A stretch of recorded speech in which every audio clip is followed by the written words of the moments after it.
Hey y'all, and welcome back to my garden. Well, it is an absolutely beautiful day here in coastal North Carolina.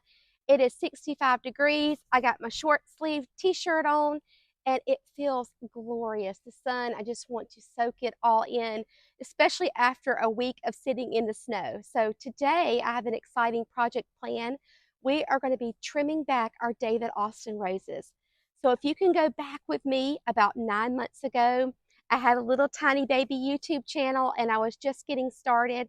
And my sweet hubby bought me 3 David Austin roses for Valentine's Day. So we got them in the ground around the first part of April, and we followed the little booklet because I had never planted a David Austin bare root rose before. And they did absolutely beautiful this year. So they are ready to be trimmed back. So one of the things I was a little nervous about was trimming back these roses, but I thought, we did so good with the steps from the David Austin little catalog. Let's just go and see if he has a YouTube video on how to prune these roses. And so I found a very informative video from Steve, the head gardener at David Austin, and we are just going to go through his steps of pruning these roses. It makes it super simple, and I am all into simple. So let me turn the camera around and show you our beautiful roses. Okay guys, so here are our roses. So we have a trio here, and as you can see, I had a little casualty this winter with my obelisk. I've got to work on it a little bit, but that's perfect timing because we can work on that while our roses are still dormant. But you can see we still have a lot of green, a lot of leaves, a lot of foliage. This one here is the Lady of Shalott. This was the first one that started blooming, put on tons of growth, as you can see, and it has beautiful apricot colored blossoms, and they smell really, really good. The middle one here, that's more of a brighter green color, that is the Claire Austin, and it is a climbing rose. This is the one I had the obelisk that my dad made for me. And so this one has beautiful white blossoms, and to me, this was the best and strongest smelling one of them all. And over here is the Alnwick rose, and it is really pretty. It has more of the red little leaves as they faded for the winter. So it's kind of neat to see the different colors of them. But these are my 3 roses. So they have been in the ground about 9 months, and they have done so beautiful.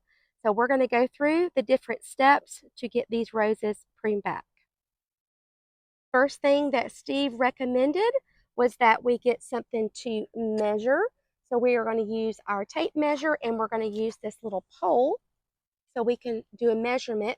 And he said it would be easier to measure it from the ground, 12 to 14 inches. And these are for roses that are about a year old, so just like ours.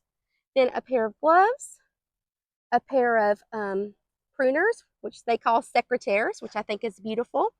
And then I'm also going to use these. These are just some protection sleeves from Farmer's Defense. And that will be nice since I took off my my shirt already because I was getting so warm out here. So these are the only tools that we're going to need to get started today. So the first thing we're going to want to do is to kind of measure where our 14 inches is going to be. And he went ahead and measured 15 so that he could have a little bit of this in the ground. And so it looks like it's going to about right here. That would be our 15 inches, and that'll give us an inch to put this in the ground. So this is going to be our guide to let us know how far that we want to trim back our roses.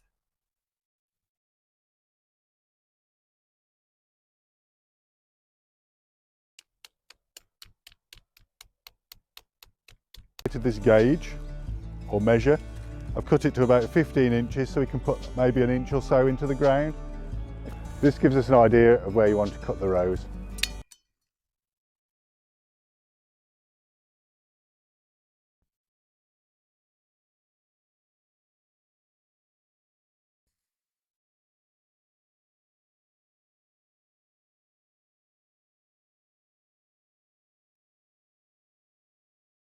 Okay, so now that we've got all our protection on, I got my gloves, got my Felcos, got my protection sleeves, we're going to be using this as our guide. So this is 14 inches. And what Steve said to do, he said, Don't really be like precise about any type of angles. He said you're just going to cut it and you want to get everything level with this guide. So I'm just going to go around and just do that first. So that's going to be our first step. So I'm going to cut this just there.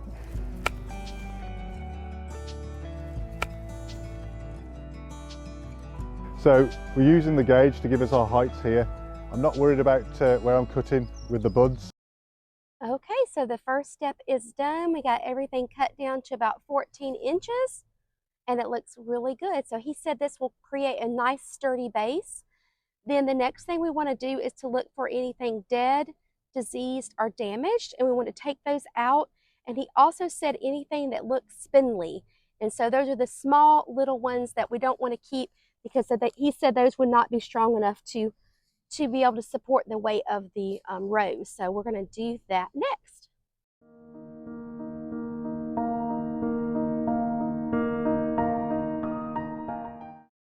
Okay, so it's looking good so far. One of the things I wanted to show you was I'm going to try to get this camera in here, but I want to remove anything of the branches that are crossing each other. Let's see.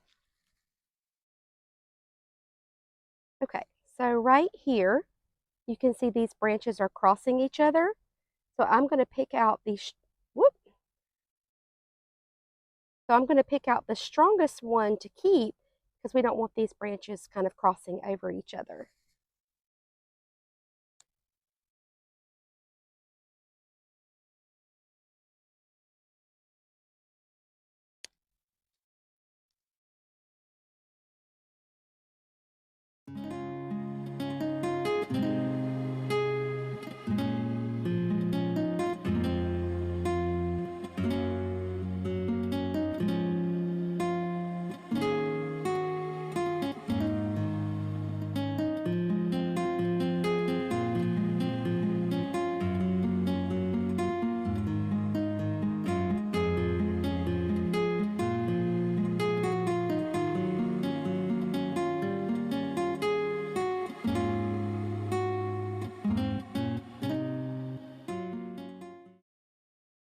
So here is an example of a dead branch right here. And then here's one of a live branch. So you can see it's kind of more gray on the outside and darker on the inside. So that's more white on the inside. So the last step was to make sure all the leaves were defoliated. And then we just want to make sure we clean up everything, all the leaves and the sticks that we cut off so we don't harbor any disease over into this year. So that is all trimmed back. So now we just have 2 more really woolly ones to go.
Got a cute little lizard in here hanging out. Okay, guys, so we are all finished and they look so good. I even kind of started breaking a little sweat out here. So let me show you what they look like. Okay, so here is Our Lady of Shalott. This one definitely had the most like canes in it. So it's considered like a small climber. It's very vigorous, and it is already starting to get some little red buds on it. I don't know if we can see them on there, but anyway, so it's starting to get some little red buds on it, so it's starting to wake up.